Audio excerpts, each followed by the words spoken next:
Sveiki gyvi, gerbiami žiūrovai. Vėl su jumis aš, Kristoferis Voiška, ir laida iš naujos mūsų rubrikos Karo kronikos. Ši laida, kaip matot, vadinasi Ar Britanija ruošiasi kariaut prieš Rusiją? Va, ir šitą antraštę lėmė gan įdomus mano atradimas, užsienio žiniasklaidai. Tai vat, pamačiau Britų liberalios pakraipos leidinyje, laikraštyje, internetiniam variante, The Guardian vadinasi, kaip sargas, sargybinis, pamačiau va tokį vat straipsnį, čia įmontuosim, galėsit matyt. Ir šito straipsnio pagrindinis akcentas, pagrindinė mintis yra ta, kad Jungtinės karalystės sausumos kariuomenės vadas, toksai seras Rolandas Volkeris, jeigu teisingai tariu, jisai pareiškė, kad Didžioji Britanija turi iki 2027 metų padvigubinti savo karinius pajėgumus nuo iki šio dešimtmečio pabaigos, tai iki 2030 metų šiuos savo pajėgumus siekt patrigubinti. Ir kad tai yra reikalinga dėl to, kad Jungtinė karalystė, tai ta pati Didžioji Britanija, kad ji turi pasiruošti, jeigu ne stačiai karui prieš Rusijos federaciją, tai turi pasiruošti tam, kad galėtų atgrasyti, suprantat, Rusijos agresiją. Va, ir savo šitą nuomonę Rolandas Volkeris remia štai ko, kad, suprantat, Ukrainoje jau porą metų vyksta karas. Anot Volkerio, jeigu toliau viskas eis kaip eina dabar, tai 5 metų bėgyje Rusija turėtų pasiekti savo tikslus. Tik aišku, tai anot jo turėtų pareikalauti iki 1,5 milijono gyvybių. Tiesa, taip ir nesupratau iš teksto, ar rusų, ar ukrainiečių, ar visų urmų. Bet nesmė. Žodžiu, kad rusai lėtai, bet stumsis ir nustums, kur jiem reikia. Ir kad jau tada, nepriklausomai nuo einamo konflikto baigties, tai yra net tuo atveju, jeigu rusams nepavyktų, kad rusai visgi, jo manimu, jo teigimu, bandys suvedinėti sąskaitas su vakarais. Nes, kaip jis pažymi, rusai vakarams turi ir jie negali neturėti sąskaitos. Sąskaitos tai būtent to, kad kas ginkluoja, kas ginklavo ir kas toliau ruošiasi ginkluoti ir finansuoti ir visaip kitaip remti tą Ukrainą. Tai tie patys kolektyviniai vakarai. Visų pirma, aišku, Jungtinės Amerikos valstijos, Europos Sąjunga ir, žinoma, iš Europos Sąjungos išstojusi, bet esminę rolę tom euroatlantiniam bloke iki šiol vaidinanti Didžioji Britanija. Volkeris, tai Jungtinės karalystės sausumos kariuomenės vadas, jis pažymi, kad rusai istoriškai paprastai, nepriklausomai nuo to, kaip jiems sektųsi ar nesisektų, bet net po didžiausių nesėkmių jie visada atsitiesia ir jisai taip spekuliuoja, kad, suprantat, rusai gali ryžtis smogti NATO vienu ar kitu būdu. Ryšim su tuo jis pažymi, kad štai šaunuoliai yra Lenkai, šaunuoliai yra Pabaltijo respublikų atstovai, gyventojai, ar vietiniai elitai, taip sakant, nes jie ruošia visuotinį šaukimą, jie ruošia dvigubinti ar keliagubai padidinti savo karinės pajėgas. Čia, žinoma, ta pati Lenkija, tas pats pilsudskiškas ir anglosaksiškas Intermarumo projektas visame savo grožyje spindi. Ir Rolandas Volkeris sako, kad jo, čia žmonės labai aiškiai supranta, kas gresia ir todėl jie atitinkamai reaguoja. Jie supranta todėl, kad jie geografiškai yra Rusijos kaiminystėje. Tuo tarpu Anglijai reiškia trūksta šitokio supratimo, nes ji už jūrų marių toli ir nejaučia tiesioginės grėsmės. Tiesa, Volkeris pažymi, kad įvesti visuotinį šaukimą Anglijoje nėra būtino reikalo, kas beje buvo rinkiminėje programoje Didžiosios Britanijos Torių arba konservatorių partijos, kuri iki paskutinio meto buvo valdančioji partija, turėjo ir savo premjerą, bet prieš laikinius rinkimus triuškinančiai pralaimėjo leiboristams. Ir leiboristai jau šito daryti neketina.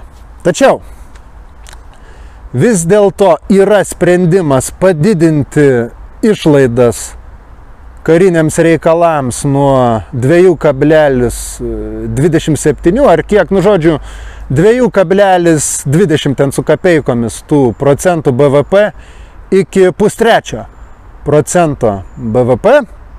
Su perspektyva galbūt didinti tai dar labiau, ir ruoštis atitinkamam susidūrimui. Ir kas yra itin svarbu, itin įsidėmėtina čia, tai kad Volkeris pažymi, kad čia priešas vakarų, priešas Britanijos yra ne vien tik tai Rusija, bet apskritai besiformuojantis alternatyvus toks blokas. Ir tą bloką ant jo sudaro kvartetas. Tai visų pirma Rusijos federacija, visų antra Kinijos liaudies respublika ir jau po to Šiaurės Koreja arba Korejos liaudies demokratinė respublika ir Iranas. Tai žodžiu, tos šalis, kurios per paskutinius 2 metus, vienaip ar kitaip, bet susiblokavo su Rusija, Rusijos kovoje prieš kolektyvinius vakarus. Ir kovoje, kuri savo karštuoju, kruvinuoju pavidalu būtent Ukrainoje ir vyksta. Tai Volkeris nuogąstauja, kad jeigu, sakykime, paaštrėtų, tarkim, Rytų Europoje situacija, tai iš karto viskas galėtų persimest, sakykime, į Taivaną, kurį anot jo Kinija jau iki 27 metų planuojanti inkorporuoti. Jeigu, tarkim, Taivane kažkas įvyktų, tai automatiškai viskas paaštrėtų toj pačioj Rytų Europoje, arba, tarkim, artimuosiuose rytuose, kur pagrindinis blogiukas jų supratimu yra Iranas. Kitaip tariant, kad šios 4 valstybės kuo toliau, tuo glaudžiau bendradarbiauja, kad šis jų bendradarbiavimas kelia grėsmę ir atskirai Britanijai ir apskritai vakarams, ir kad į tai reikia griežtai reaguoti. Tokie trumpai tariant yra faktai. Dabar, kaip tuos faktus interpretuoti? Aš tai norėčiau pakomentuoti trumpai tokiu vietiniu britiškų, sakykime, aspektų, pastebint kai ką apie Britanijos visuomenę, tai čia būtų pirma, ir antra, taip jau globaliai ir žiūrint, kaip tai lies mūsų tąją Marijos žemelę, mūsų tąją Lietuvą. Tai Didžioji Britanija įdomu tas, kad viena vertus, kaip ir Europoje apskritai, rusofobiją tą jaust gali, bet nemanau, kad kritinė masė tųjų paprastų žmonių, tųjų piliečių, tųjų gyventojų, kad jie labai veržiasi, kad jie labai nori kariauti. Ir šitą aplinkybę puikiai iliustruoja toks paskutinių metų politinės istorijos faktas. Tai yra, kad palyginti nesenai vadovavimą Jungtinės karalystės leiboristų partijai, tai faktiškai socdeminiai partijai, tokio klasikinio tipažo, vadovavimą šiai partijai buvo perėmęs toksai Jeremis Corbynas. Ir Jeremis Corbynas labai konkrečiai pasisakė prieš vakarų agresiją tiek Palestinoje, tiek NATO plėtrą, tiek apskritai visą šitą, faktiškai karo su Rusija ir Kinija kurstymą. Korbinas, kitaip tariant, pasisakė už dialogą ir siekė taikos su visais, pripažįstant, kad Kinijos ekonominė galia auga, kad BRICS faktorius, tai valstybių, kurios ekonomiškai grupuojasi apie Kiniją, kad šitas faktorius auga, kad tai reikia priimti, ir kuriem gala mum čia verštis į tą visą konfliktą. Va, ir kas yra įdomu, kad rinkimus formaliai Leiboristų partija prie Korbino pralaimėjo. Bet čia įdomus faktas yra tas, kad Britanijos rinkimų sistema yra taip sudėliota, kad pirmąją vietą užimanti partija gauna neproporcingai didelį procentą parlamentinių mandatų. Ir jeigu mes palyginsime, kaip balsai pasiskirstė per paskutiniuosius rinkimus, tai yra dabar, kai Leiboristų partija laimėjo su nauja, jau iš esmės dešiniąja vadovybė. Jeigu palyginsim šiuos rinkimus su dar prieš tai buvusiais, kai leiboristams vadovavo Korbinas, kuris labai aiškiai antikarinę tokią, pacifistinę, gal sakykime, poziciją varė ir klasikinę socialdemokratinę. Nes šiuolaikinė Leiboristų partija, apskritai Leiboristų partija po Tonio Blairo, buvusio kadaise premjero atėjimo valdžion, tai iš esmės dešinioji partija, kuri su socialdemokratija turi labai mažai ką bendro. Tai žodžiu, grinai balsų prasme, jie anksčiau surinko daugiau balsų. Aš čia tiksliai skaičių neatsimenu, bet įmontuosim čia fone, kad matytumėt palyginimui kiek. Va, tai galėsit patys spręsti. Bet esmė ta, kad tai parodo, kad vis dėlto liaudis Jungtiniai karalystiai palaikė taikos idėją. Liaudis Jungtiniai karalystiai palaikė, tą seno pavyzdžio socialdemokratinės gerovės valstybės ir, reguliuojamos rinkos, sakykime, idėją. Ir kad tas perversmas Leiboristų partijai, kur ji vėl yra paversta tiesiog konservatorių klonu, kad tai nėra būtinai atspindys to, ko nori visi tie paprasti žmonės. Bet link šito veda tąją liaudį valdančioji klasė, valdantysis elitas. Aišku, tai pasakius, pagalvokim apie Lietuvą. Va.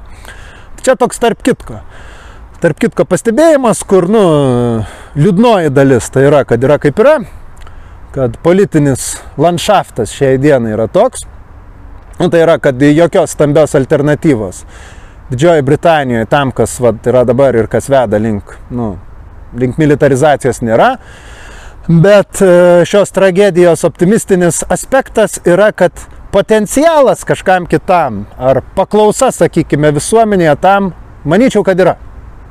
Va. Dabar antra, tai globalinis ar, sakykime, geopolitinis aspektas. Tai imant iš esmės, man atrodo, kad kaip esu anksčiau sakęs ir taip pat kaip yra leidęs suprasti ne vienas veikėjas politinis, tai tarptautinio lygio politikas, ar tai būtų Serbijos prezidentas Vučičius, ar tai būtų Vengrijos lyderis Orbanas, kad faktiškai jau juda viskas neišvengiamai link konflikto stambaus, kad tas konfliktas vyks Rytų Europoje, tai yra buvusio Varšuvos pakto ir Tarybų sąjungos teritorijai, tai yra, kad vien Ukraina šitas reikalas, šitas kipišas dėja, bet jis neapsiribos.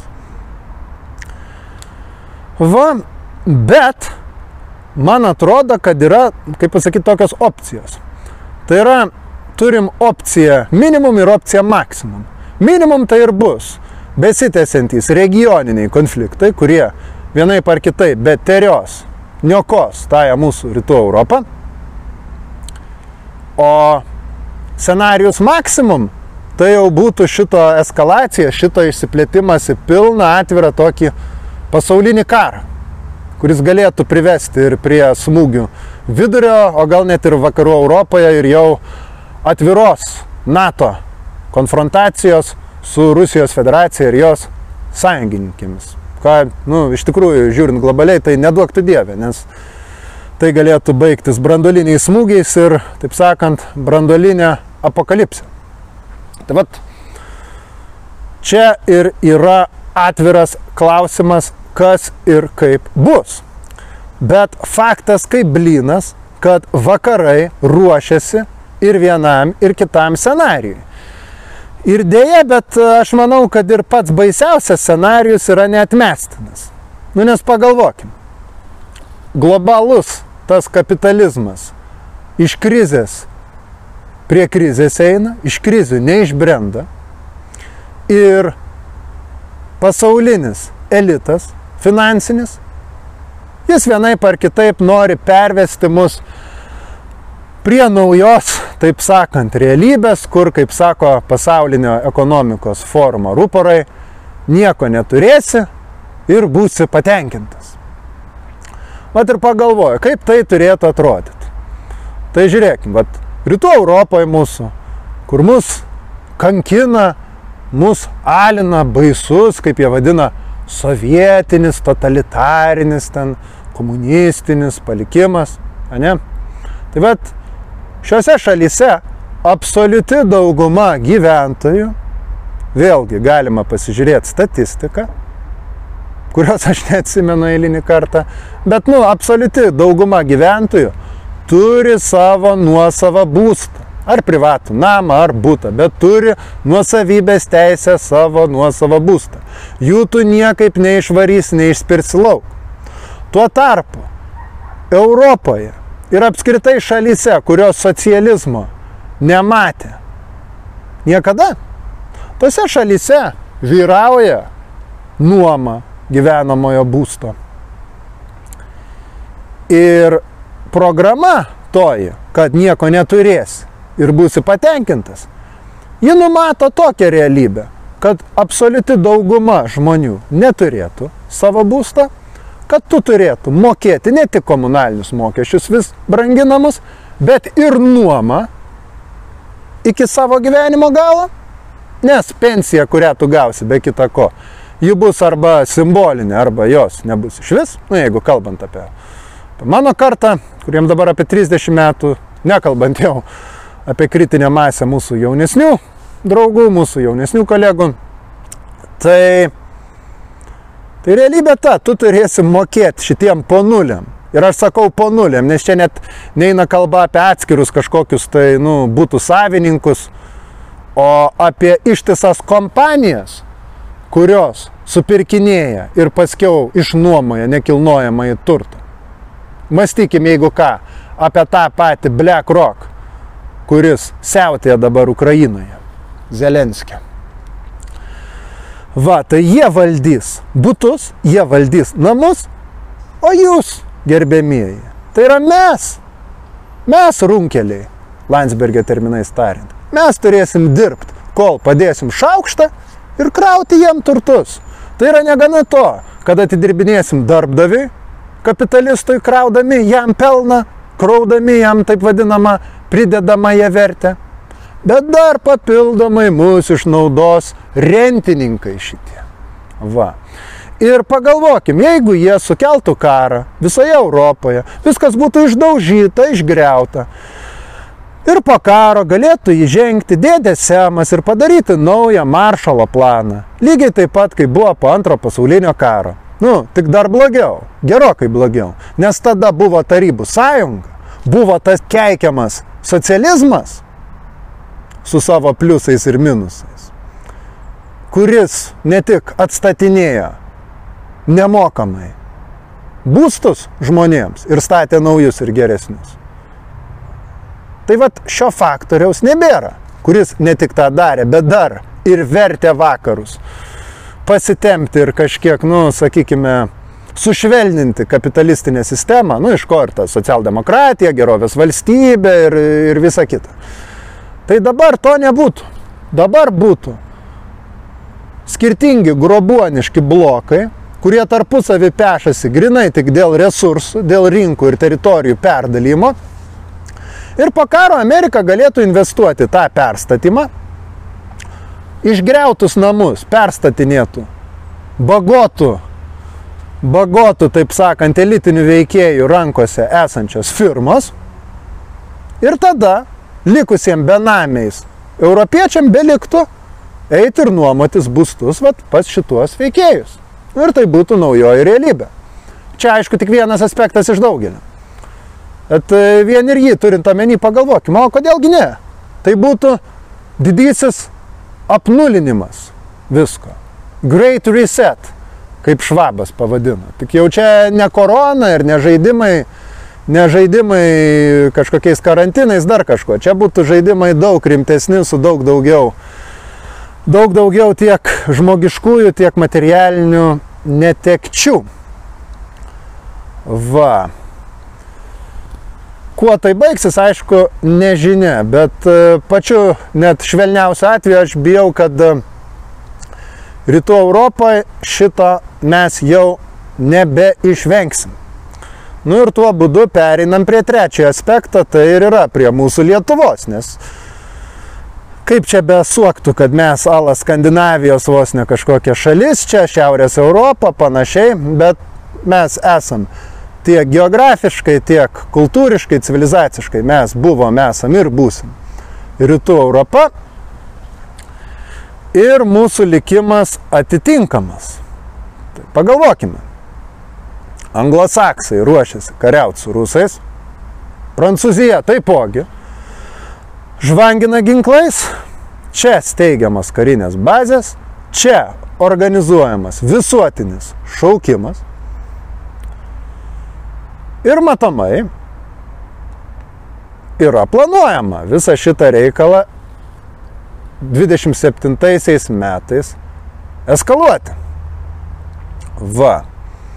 Aišku, būtų labai gerai, jeigu sugebėtumėm, taip sakant, pasitempti ir pakeisti iš esmės politinį kursą, politinę situaciją. Ryšim su kuo, te galėčiau paraginti artėjančiose rinkimuose į Seimą balsuoti už Vaitkaus sąrašą, kokie bebūtų jo pliusai ar minusai, dorybės ar ydos, kas yra atskira tema, bet vienintelį faktiškai sąrašą, kuris kelia karo ar taikos klausimą ir pasisako vienareikšmiškai už neutralitetą, už taiką, bet būkim biedni, bet teisingi. Ne tik, kad daugumos kažkokios Seime, bet apskritai didesnio skaičiaus deputatų, net pačiu optimistiškiausiu atveju sąrašas šitas nepaims, nes kritinė mūsų bendrapiliečių, mūsų tėvynainių masė jau yra apsisprendusi, jeigu ne, aktyviai, agresyviai rutuliuoti viską link karo. Tai pasyviai bent sudėjus rankutes, sėdėti ir laukti, kol tai įvyks. Todėl belieka kelti klausimą, ką daryti kiekvienam individualiai ar su savo šeimos nariais, su savo draugais, savo prieteliais. Kaip, taip sakant, išvengti artėjančios mėsmalės. O jį bijau, kad artinas. Va.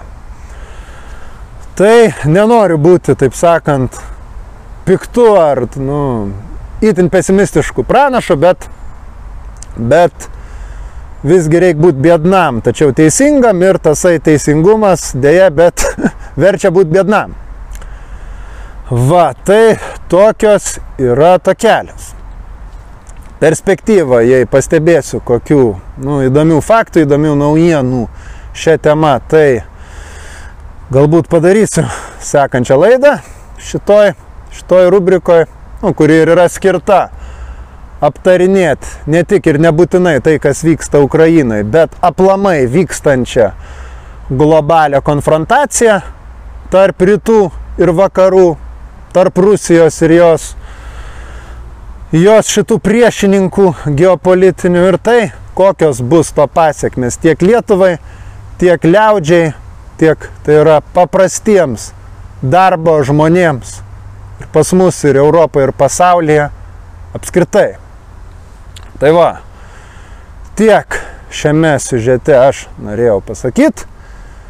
Tikiuosi, kad buvo įdomu klausyti, kad sužinojot kažką naujo, kažką naudingo.